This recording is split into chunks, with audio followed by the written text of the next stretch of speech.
আসসালামু আলাইকুম, welcome back to my channel. আশা করি কাছে দূরে যে যেখান থেকে আমার ভিডিওটি দেখছেন সবাই ভালো আছেন। আমিও আলহামদুলিল্লাহ ভালো আছি।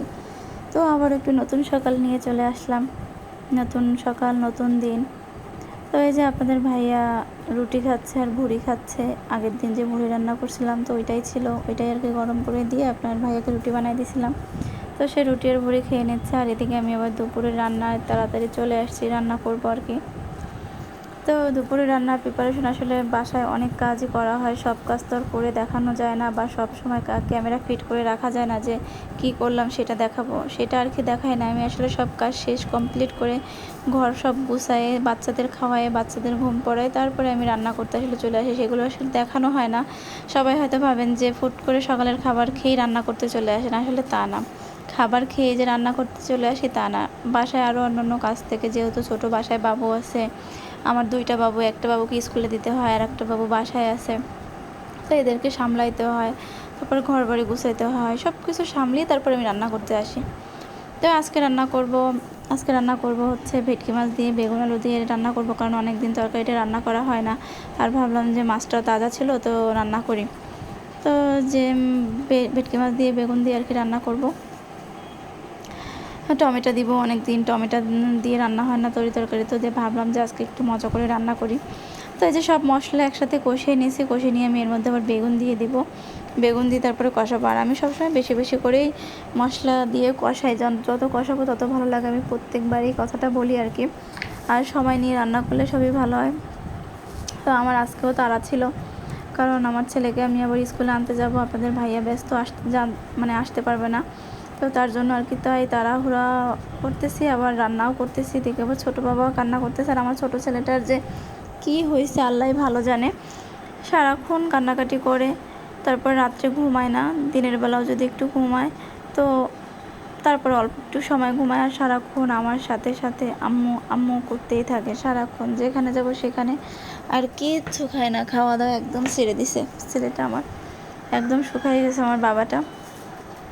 তো কেন হচ্ছে বুঝতেছি না, আর মানে কেন খাচ্ছে না তাও বুঝতেছি না, ডাক্তার দেখাচ্ছে তাও মানে কিছুতে কিছু হচ্ছে না। ডাক্তারের কাছে গেলে একই কথা বলে যে আপনার বাচ্চা সুস্থ আছে, আপনার বাচ্চা খেলা করতেছে, যেতটুকু খাইতেছে ততটুকুই ভালো, আর এই যে একটু শরীর তো সুস্থ থাকার দরকার, তাই না? ও হাঁটলে ঘুরে পড়ে যায়, তাহলে ও নিশ্চয়ই শরীরে একটু দুর্বল আছে, ডাক্তারের কাছে গেলে একই কথা। তাই আর ভালোই লাগে না, মানে ডাক্তার দেখাই তো আর ভালো লাগে না, মানে অনেকটা পরিস্থিতি হয়ে গেছে।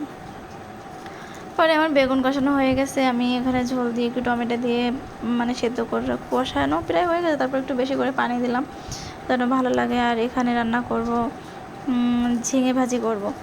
ঝিঙেটাও ছিল আমাদের গাছের, 2-3 দিন হয়ে গেছিলো আনছে, তো আমি সময় করে উঠতে পারি নাই, তার জন্য রান্না করতে পারি নাই, তাই ভাবলাম যে আজকেই রান্না করি।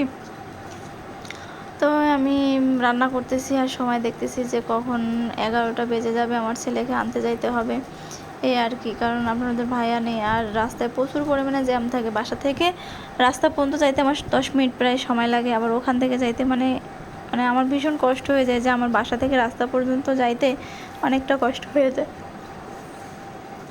তো তারপরে তাড়াহুড়ো করে রান্না করতেছি আর একটু গুছাই নিচ্ছিলাম। আর আমার আমার এমন যে কোনো কিছু নোংরা থাকলে আমার ভালো লাগে না, রান্না একটু বসাই দিয়ে একটা কাজ করতে যাই, রান্না একটু বসাই দিয়ে বাবুকে খাওয়াই দিতে যাই, রান্না একটু বসাই দিয়ে বাবুকে ধরি, এই আর কি করি।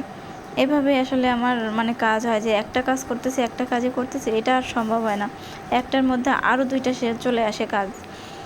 তো যাই হোক, এই যে আমার মানে ঝিঙেটাও কষানো হয়ে গেছে, সুন্দর করে কষিয়ে নিছি, কষিয়ে নিয়ে পানি দিব না, পানি অনেক বের হবে, এতে দেখলেই মনে হচ্ছে যে পানি বের হবে, তাই একটু ঢেকে দিলাম।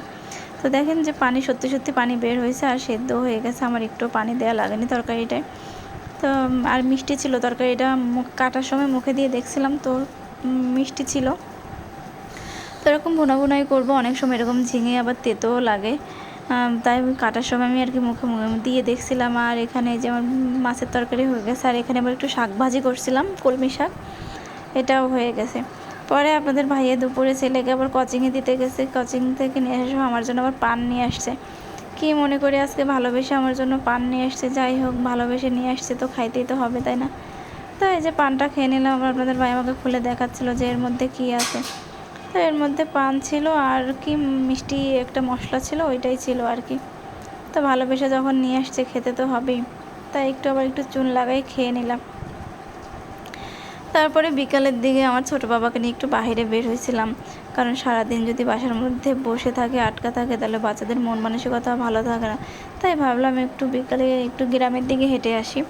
তো ওকে নিয়ে বের হয়েছিলাম, আর সাথে একজন ভাবিও বের হয়েছিল।